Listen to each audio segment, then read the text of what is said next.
नवरात्रि के पहले जो अमावस्या पड़ती है, चावल की कटोरी में एक कपूर का टुकड़ा रख दीजिए, छोटा सा, और कपूर का टुकड़ा रखकर उस कपूर को दरवाजे के बाहर कटोरी में ही चावल कटोरी को पितरों का स्मरण कर कर जला दीजिए। और जलाने के बाद उस चावल को कहीं भी किसी भी वृक्ष की छांव में पक्षियों के लिए डाल दीजिए। शिव महापुराण की कथा कहती है, अगर मान लो पितर आपको कष्ट दे रहे हैं, पितर आपको तकलीफ दे रहे हैं, कोई काम नहीं होने दे रहे हैं, या कहीं आपको ऐसा लगता है कि पितरों का दोष है, तो वो पितृ दोष देवी, अब ये जो आप करेंगे ये कब कर रहे हैं? अमावस्या के दिन आप उसको रख रहे हैं। अमावस्या के दिन उसको रखकर रात भर आपने रखा कपूर के साथ में, सुबह एकम पड़ गई, नवरात्रि लग गई, उसी दिन उसको जला 11 आम के जो पत्ते जिस डाली में लगे होते हैं, वो डाली कोमल सी डाली 11 टुकड़े महाराज, एक कच्चे सूत से लपेटकर 11 बार उसका भाग, जब उसको लपेट लोगे इस तरह से इकट्ठा करके आगे का जो भाग 11 बार कच्चा सूत लपेटने के बाद जो भाग पीछे का आगे का कोई भी हो, उसको शहद में डुबा कर शिव जी को समर्पित कर दो। किस जगह पर रखना है? अशोक सुंदरी वाली जगह। अशोक सुंदरी की जगह जानते हो आप लोग, पहले भी आपको बताया है, आज फिर आपको वर्णन कर दूं। जैसे ये गोल जलाधारी, ये शिवलिंग रखा है, ये दो जहां से पानी बह रहा है बाबा के चरणारविंद, राइट में श्री गणेश जी का स्थान, लेफ्ट में कार्तिकेय का स्थान, बीच में अशोक सुंदरी की जगह। शंकर भगवान की 6 लड़कियां हैं। भगवान शंकर के 13 बच्चे, 13 बच्चों में से 6 लड़कियां, उस 6 लड़कियों में से एक लड़की का स्थान, भगवान शंकर की एक बेटी का स्थान, अशोक सुंदरी का स्थान सामने पद्म पुराण में स्पष्ट किया, ये स्थान अशोक सुंदरी का। शंकर भगवान की जलाधारी में पार्वती जी का हस्त कमल, ऊपर से जो एक एक बूंद पानी गिरता है, ये शंकर भगवान की 5 लड़कियों का स्थान है, जया, विषहरा, शामरी बारी, दौतली और देव। शंकर भगवान की 5 लड़कियां भगवान शंकर के मस्तक पे जल की धार गिरा रही। बीच में जो अशोक सुंदरी का स्थान है महाराज, उस जगह पर शहद का मुख, जो शहद आपने पूछा है, उस शहद का मुख शंकर जी की ओर कर कर इसी चैत्र के महीने में, इन्हीं नवरात्रि में शंकर भगवान के उस अशोक सुंदरी की जगह पर शहद का भाग शिव जी की ओर रख दें। महाराज, अगर घर में संपदा की कमी हो, या कोई पैसा खा गया हो, रुपया नहीं दे रहा हो, पैसा अटक गया हो, तो उस शहद को शिव जी की ओर मुख कर कर उस आम के पल्लव की जो डंडी है उसको 11 डंडी को वहां रख दीजिए और उससे अपनी कामना कर कर आ जाइए। हो सके उस शहद में से थोड़ा सा शहद किसी रुमाल पर, किसी कपड़े में लगाकर उसको रख लीजिए। जिस व्यक्ति से पैसे लेना है, जिस व्यक्ति से पैसे मांग रहे हो, उससे एक बार जाकर मिल लीजिए, एक बार उसको खबर कर दीजिए। बाबा चाहेगा भोलेनाथ तो नवरात्रि में ही पैसा वापिस आ जाएगा, अगर शिव कृपा कर दे। ये बाबा की कृपा। आम का पल्लव कोई साधारण नहीं जिसको कलश के ऊपर रखा जाता है, शिव की कृपा। जिस आम के पेड़ पर स्वयं कामदेव चढ़कर भगवान शंकर के तीसरे नेत्र द्वारा जलकर भस्म हो जाते हैं, वो आम का पेड़ साधारण नहीं हो सकता।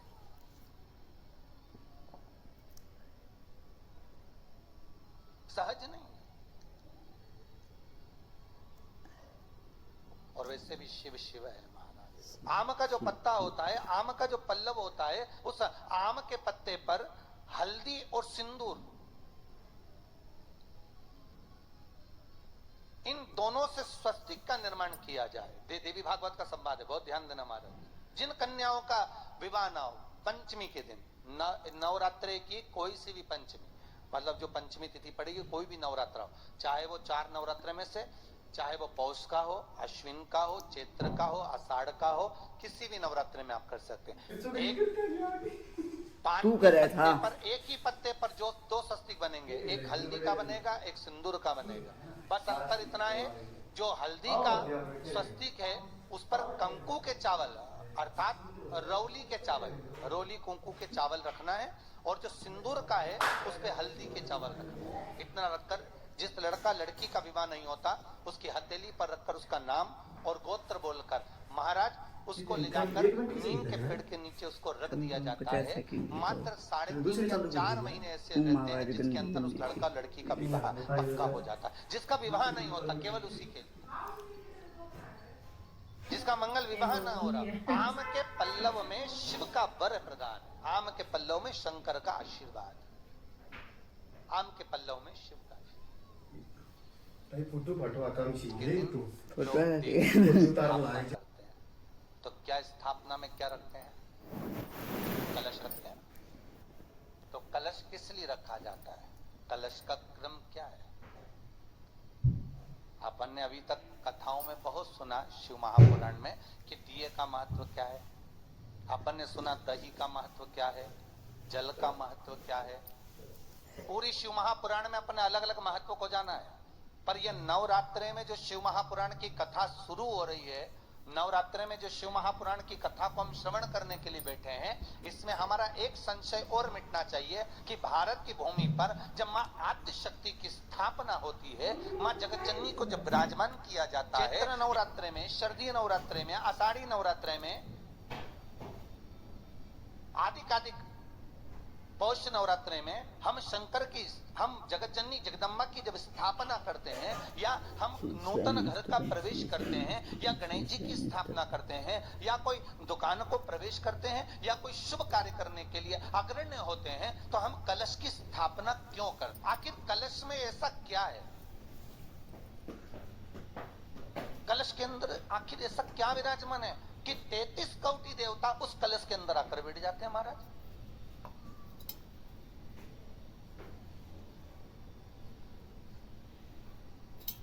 आप कोई यज्ञ करने जा रहे हो, आप कोई पोथी पुराण करने जा रहे हो, आप कोई अच्छा कार्य करने जा रहे हो, तो ब्राह्मण देवता कह देते कलश की स्थापना होगी, कलश की शोभा यात्रा निकलेगी, कलश यात्रा निकलेगी, कलश विराजमान होगा। और आज हर की पौड़ी पर, प्रयागराज में या उज्जैनी में, नासिक में जो बड़े बड़े कुंभ के मेले होते, कुंभ का मतलब तो कलश से। हर हर महादेव। पूज्य प्रदीप मिश्रा जी ने अमावस्या के बहुत अच्छे उपाय बताए हैं।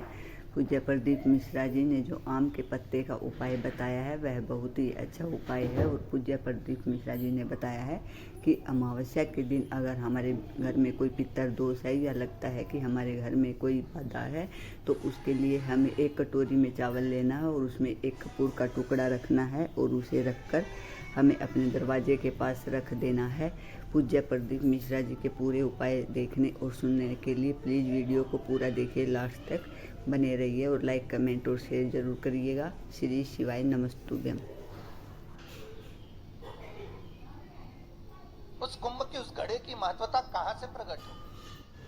शिव महापुराण की कथा कहती है महाराज, भगवान औघड़दानी शंकर स्वयं आद्य शक्ति जगदम्बा से कहते हैं कि जगदम्बा तू क्या चाहती है बोल।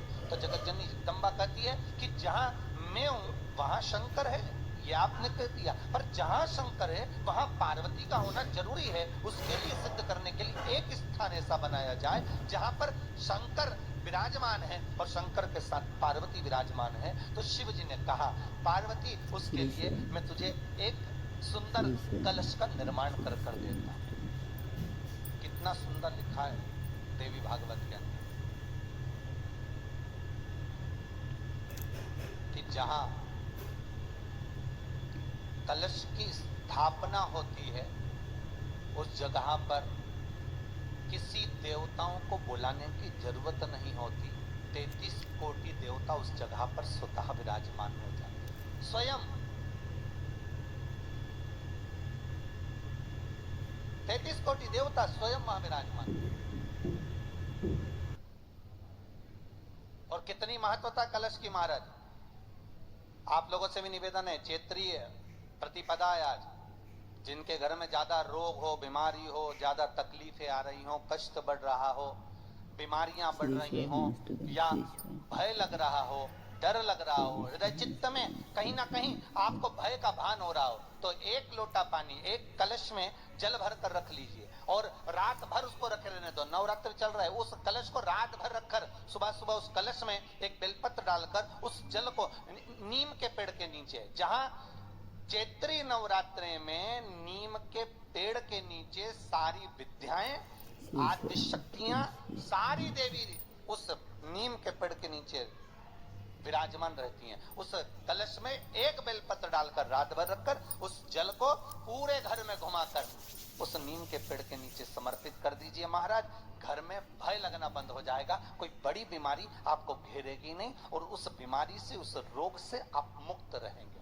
उस बीमारी से, उस रोग से आप मुक्त पाएंगे। वो बीमारी आपको घेर कलश का इस संसार सागर से उबरने के लिए हम भगवान की कथा को अपने हृदय में, अपनी चित्तवृत्ति में, अपने मन में उतार लें।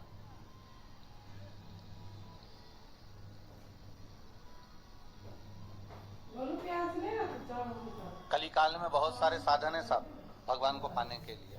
कोई कहता है कि तुम गंगा के घाट जाओ, कोई कहता है कि तीरथ जाओ, कोई कहता है कि मंदिर जाओ, कोई कहता है कि वहां जाओ, कोई कहता है कि आप बहुत समय तक कहीं सेवा क्रम में लग जाओ।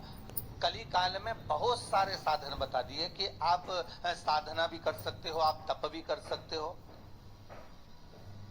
आप घंटों तक नेत्र बंद कर कर भगवान को रिझा भी सकते हो। साधन बहुत बना दिए। पर शिव महापुराण कहते हैं, रामचरितमानस में तुलसीदास जी ने लिखा कि कलयुग केवल नाम आधारा।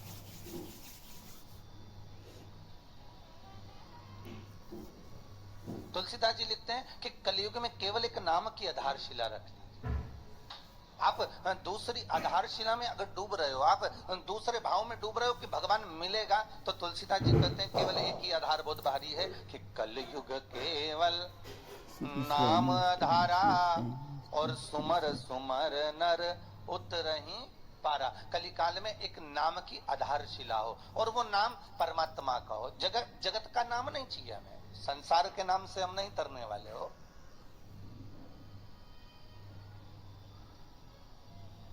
एक भगवान का नाम, एक राम नाम, एक कृष्ण नाम, एक शिव नाम, एक जगत जननी जगदम्बा शक्ति का नाम अपने भीतर में हो।